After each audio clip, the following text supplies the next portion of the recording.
모세 인도하에서 애굽에서 나오는 이제 이 이스라엘 백성들이 그 시내산이라고 하는 산 아래 이제 진을 치고 있게 됩니다.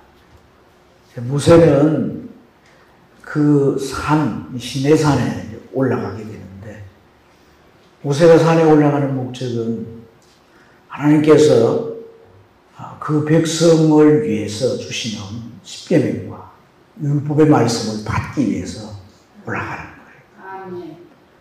그래서 그 산에서 그는 하나님 칠인이 새긴 십계명 두 돌판과 또 율법의 말씀을 받게 되는데 40일이라고 하는 40주야라고 하는 시간이 소요됐어요.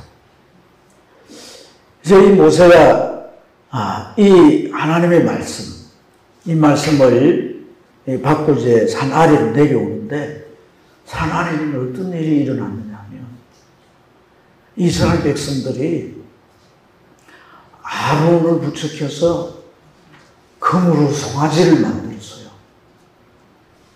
그리고는 그 송아지를 자신들을 인도할 신이라고 그렇게 부르면서 그 송아지 우상에게 제사를 지내고 그 앞에서 춤추고 뛰놀고 노래하면서 축제를 벌이고 있는 거예요. 자, 이러한 상황을 본 모세는 놀랍기도 하고 기가 차기도 하는 거죠. 지금 애굽에서 나온 지 얼마 됐다고 이들이 지금 우상 숭배를 하고 있는 거잖아요. 이 우상 숭배를 금송아지를 만들어서 이렇게 애들이 이 우상 숭배를 했는데, 여러분 이러한 이제 이스라엘 백성들의 행위는 굉장히 심각한 문제를 초래하는 거예요. 이게 뭐냐면 이들이 우상 숭배하는 것은 단순한 죄가 아니라 하나님과의 관계 언약을 깨는 그러한 행위였다는 겁니다. 하나님과의 관계 언약. 여러분 쉽게 예를 든다면 이제 청춘 남녀가 만나서 이제 서로 사랑해서 결혼을 하게 되잖아요. 그러면 부부란 관계가 맺어지게 되지 않습니까? 그렇죠. 그러면 그 부부란 관계가 계속해서 유지되는 데 있어서는 서로가 지켜야 할 룰이 있다는 거예요. 근데 그 지켜야 할 룰 가운데 이제 상대를 위해서 이롭게 하고 좋게 하고 사랑하는 마음으로 그렇게 하는 것도 이제 살아가는 데 필요한 룰이죠. 그런데 그 두 사람의 관계를 유지하지 못하고 깨뜨리게 되는 것은 이 상대, 그러니까 그 상대를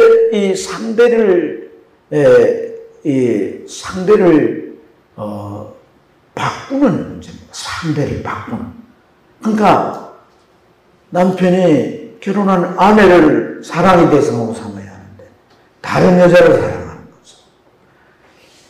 결혼한 아내가 남편을 사랑해야 되는데 다른 상대를 바꾸는 겁니다. 이것은 그 관계를 깨는 그러한 결정적인 문제가 된다는 거예요. 그러니까 오늘 이 백성들이 우상 숭배를 했다는 것은 바로 그런 문제다. 그런 문제. 하나님과의 관계를 깨는. 모세가 산 위에 뭐하러 갔습니까? 그것이 왜 필요합니까, 여러분? 하나님의 백성이 되기 위해서 필요한 거 아닙니까? 그죠? 하나님께서 그들을 애굽 땅에서 이끌어내실 때에 나는 너희 하나님이 되고 너희는 내 백성이 되고 이렇게 관계를 체결했잖아요. 그런데 지금 하나님을 버리고 금송아지를 하나님으로 대신 하나님의 자리에 올려놨다는 거죠. 그런 행위는 바로 하나님과의 관계를 깨뜨린 것이고 이것은 적은 문제가 아니란 겁니다. 여러분 이러한 상황에서 어떻게 이것을 해결해야 될 건가? 모세는 먼저 그 십계명을 바위에 던져 깨뜨려버립니다. 왜냐하면 이건 더 이상 의미가 없는 거예요. 우리 관계가 깨져버렸어요. 그렇기 때문에 더 이상 의미가 없기 때문에 그 십계명을 하나님의 친신 쓰신 그 십계명을 깨뜨려버리고 그 다음에 어떻게 합니까? 주동자들을 척해 주고 그리고 그 금송아지를 녹여서 그 가루를 내가지고 물에 타서 백성들이 다 마시게 했어요.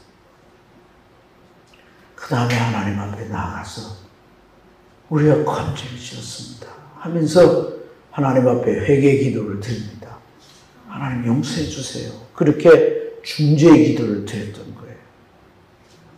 여러분, 그러나 참 이 문제가 정말 적은 문제가 아니라 그냥 용서해 주세요 해서 용서가 되는 그런 문제가 아니란 거예요. 오늘 이들이 범죄한 이 범죄에 조금 더 본질적인 의미를 이해를 좀 해야 됩니다. 하나님과의 관계가 끊어졌다라고 하는 것은 결국 뭘 의미하냐는 거예요. 하나님과의 관계가 끊어졌으면 끊어졌지 뭐 이런 거예요. 그렇지 않습니다. 우리 인간은 하나님의 피조물이에요. 하나님으로부터 생명이 왔어요.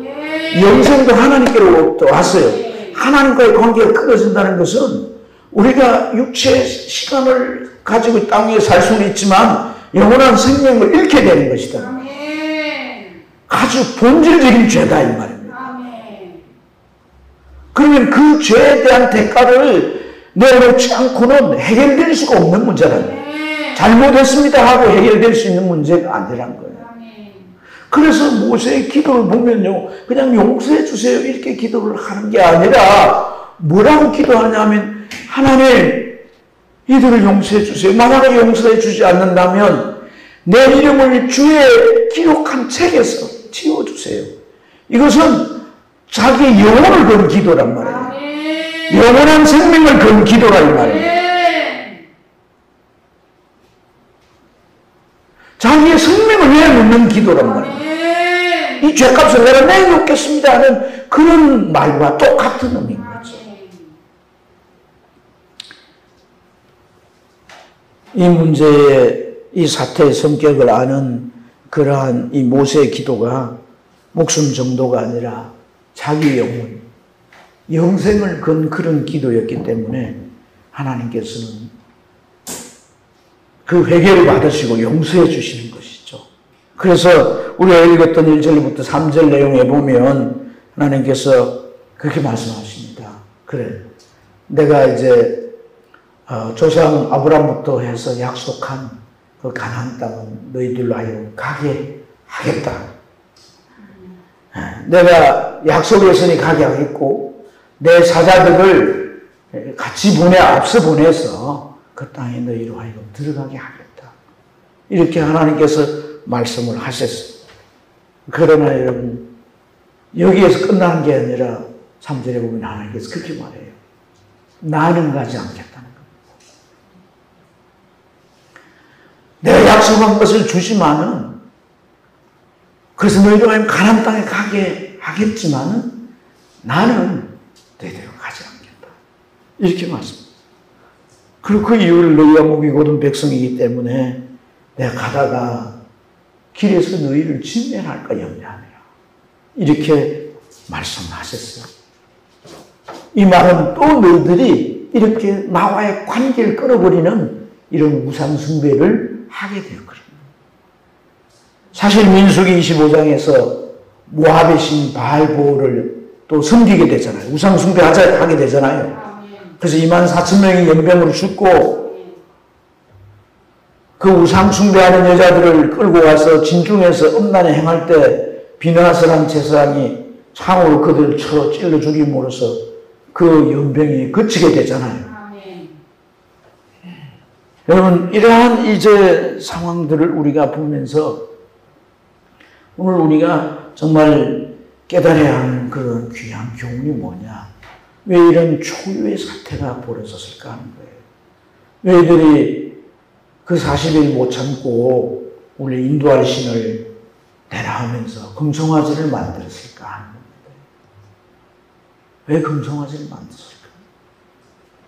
여러분,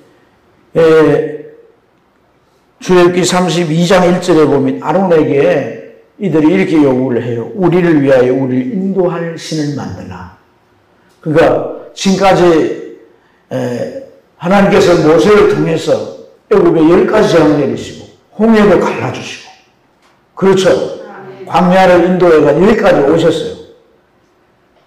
그런데 그렇게 하나님 모세를 통해서 하나님이 역사하셨고 이제 그 모세가 광야에 가서 산에 올라가서 40일 동안 기도하면서 그가 보이지 않는 이 공백기에 이들은 인도할 신이 필요하다. 인도할 신을 만들어라.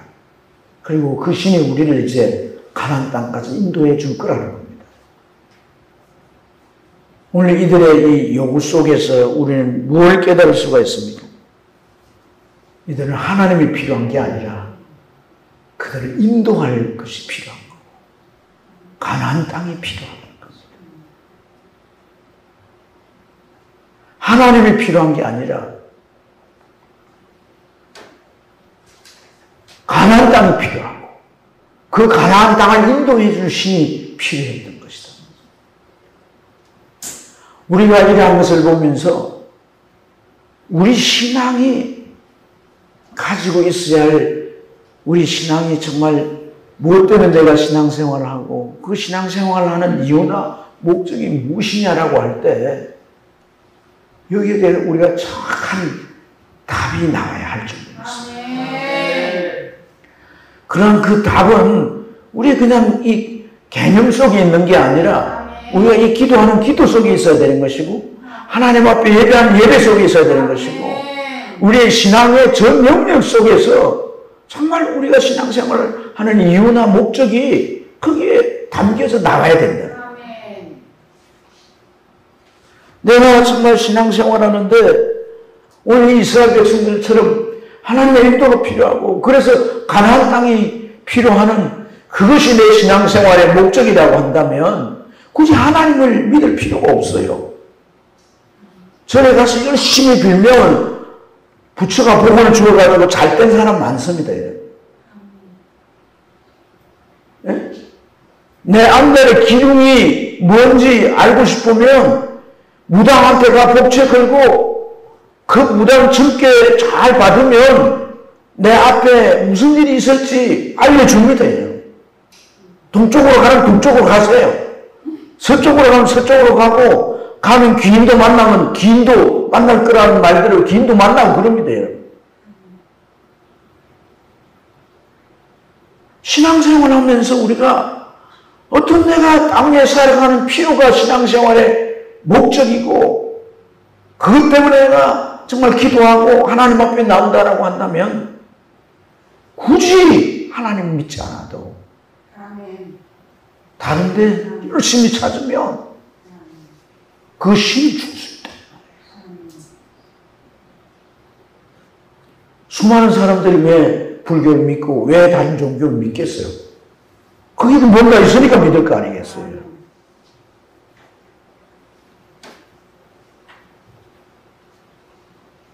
오늘 우리가 중요한 것은 내 인생의 필요가 아니라 내 인생의 답이기 때문에 신앙생활하는 겁니다. 아멘. 하나님이 답이십니까?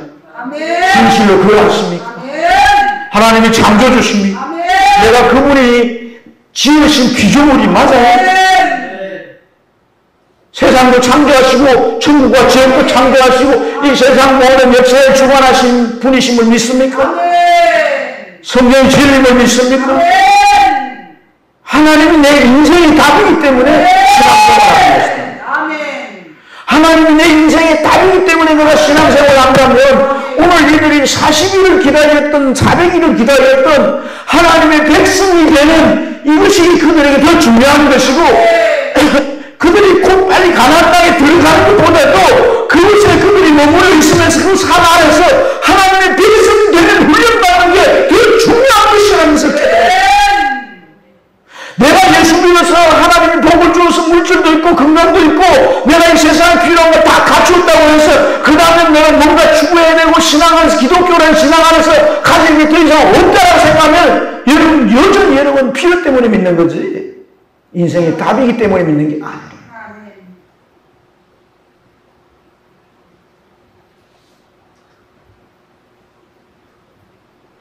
우리는 지금 너무 쉽게 인생의 답을 얻었기 때문에 이 가치에 대해서 스스로가 평가절하를 해가지고 아주 작게 취급을 할 수 있습니다. 그러나 진정한 구도자들이 진리를 찾는 데 있어서 얼마나 추구하고 찾고 헤매며 그 참 진리를 찾기 위해서 고뇌와 고통과 수행을 일삼는지 생각해 본다면 이 참 진리가 있는 이 가치에 대해서 우리가 새롭게 눈을 떠야 할 줄로 믿습니다.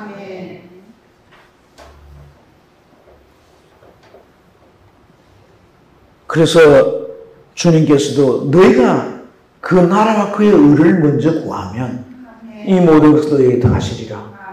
마태복음 6장 33절에 말씀하셨잖아요. 하나님의 백성 되는 것을 먼저 구하라. 그 말씀을 통해서 하나님 백성이 어떻게 살아야 되며 예수 그리스도가 성령을 통해 내 안에서 나를 통치해 가면서 내가 어떻게 순종해야 하는지를 알아야 되는 거예요. 모세가 받아온 이 법 가운데 하나님 백성으로서 하나님을 섬기고 하나님 백성답게 살면서 하나님이 지배하는 그 나라의 일원이 되기 위해서 배우는 것이 더 중요한 줄 알아야지. 우리를 인도하고 가나안 땅 들어가서 그 땅 차지해가지고 땅 나누어서 농사 짓고 그걸 거두어서 호리호식 하며 배불리 사는 그것이 신앙이라고 한다면 그것이 필요하다면 하나님 아닌 다른 신도 얼마든지 줄 수가 있다는 거죠. 그래서 정말 오늘 이 말씀을 통해 가져야 되는 것은 하나님과의 관계입니다. 우리가 가져야 할 관심이 하나님과의 관계입니다. 하나님으로부터 오는 은혜나 복이나 능력이나 기도 응답이나 형통이나 잘되게 하심이 아니라 하나님과의 관계에 대해서 우리가 질문하고 들어가야 되고 내가 하나님과의 관계가 확실한가 스스로 점검해야 됩니다. 기도는 도깨비 방망이 같은 게 아닙니다. 기도 마음을 응답이 다 오는 이런 게 아닙니다. 여러분 잠을 보세요. 무시하는 자의 기도가 가증하다 그랬지 않습니까? 하나님 말씀을 팽개치고 제쳐놓고 기도한다고 기도 응답이 오는 게 아니에요. 기도가 중요하다 이렇게 가르치니까 와서 내 삶의 문제를 하나님 앞에 기도하고 응답이 그러면서 내 삶에 많은 문제들이 생기고 그런 것들이 내 인생길을 가로막는다면 내가 그것을 해결하는 것부터 먼저 할 게 아니라 하나님과의 나의 관계를 회복하는 것부터 먼저 해야 되는 것입니다.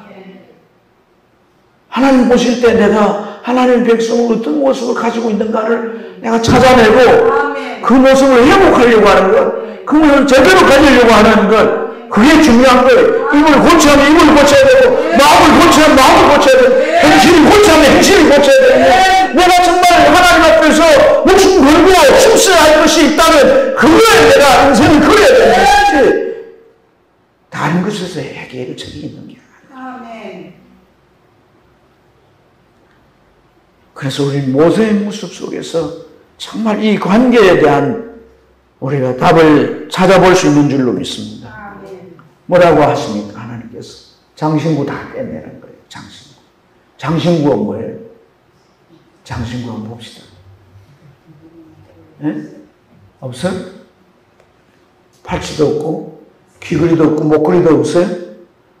목걸이 하나 있어요. 하나님 앞에서 장신구를 왜 떼라고 그랬어요? 낮추는 거예요. 있는 그대로. 너희를 가시화시키지 말한 거예요. 꾸미지 말한 거예요. 하나님 앞에 있는 그대로 나가라는 겁니다.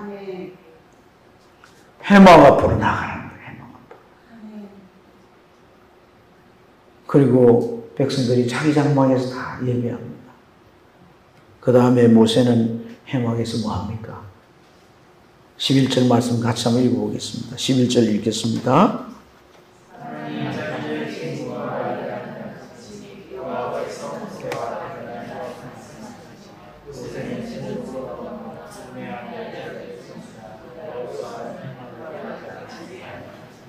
사람이 자기 친구와 이야기함과 같이 여호와께서 모세와 대면하여 말씀하시며 관계는 교제가 있어야 그 관계가 계속 유지되는 거예요. 아니 한 공간 안에 있는데 대화도 없고 교제도 없다면 그건 뭐예요? 무슨 물건도 아니고 인격체면 서로 교제해야 되는 거 아닙니까? 오늘 이 모세는 바로 이 문제에 있어서 모세의 모든 행위가 하나님과의 관계에서 우리가 회복해야 할 것들이 무엇인가를 말씀해 주는 것인 줄 믿습니다. 그리고 여호수아의 모습 속에서 우리가 가져야 할 마음입니다. 모세가 그렇게 대화하고 떠나갔지만 이 여호수아는 그 행황을 떠나지 않습니다. 하나님과의 교제를 사모함이 있어요. 그분과 이 모세가 이렇게 대화하는 그런 깊은 교제를 갈망하는 이 여호수아의 마음, 이것이 오늘 우리 안에 회복돼요. 하나님과의 관계가 회복되면 다 되는 거예요. 아멘입니다. 관계가 회복되면 그 다음부터 내 삶에 어떤 문제든지 그 문제에 대한 답과 해결책이 하나님으로부터 오는 겁니다. 내가 이것을 먼저 해결해주고 이걸 나중에 해결해 줄 테니 네가 그때까지 인내하며 기다리고 기도해라. 하나님께서 모든 걸 다 교통 정리해 주시는 거예요. 이걸 깨달아야 되는 겁니다. 이 영적 원리를 우리가 깨달아야 이걸 우리에게 적용해야 됩니다. 이 여호수아처럼 말입니다. 하나님과의 관계가 회복된 이러한 깊은 교제가 있는 모세의 모습을 보고 이 회복을 떠나지 못하는 이런 여호수아의 심정을 오늘 하나님 내게도 주옵소서. 그 심정을 행하기를 원합니다. 메말라버린 내 마음, 기도 시간을 지탱하지 못해서 힘들하다 그냥 하나님의 교제가 진정 이루어진다면 시간 가는 줄 알겠냐. 그래서 오늘 이 관계의 회복부터 이루어져야 되는 것이 이 말씀이 우리에게 준 메시지인 줄로 믿습니다. 아멘. 여러분 하나님을 사랑하십시오. 아멘. 언제나 하나님을 찾으십시오. 아멘. 오늘 나와서 기도할 때뿐 아니라 하나님을 찾고 하나님을 바라고 그분의 이름을 부르며 하나님을 구하면 하나님은 그 중심을 보시고 찾아오셔서 우리의 삶을 간섭해 주시고 내가 여기 있다. 내 딸아, 내 아들아, 내가 널 버리지 않는다. 그렇게 여러분 신앙생활을 풀어가길 주님 축복합니다.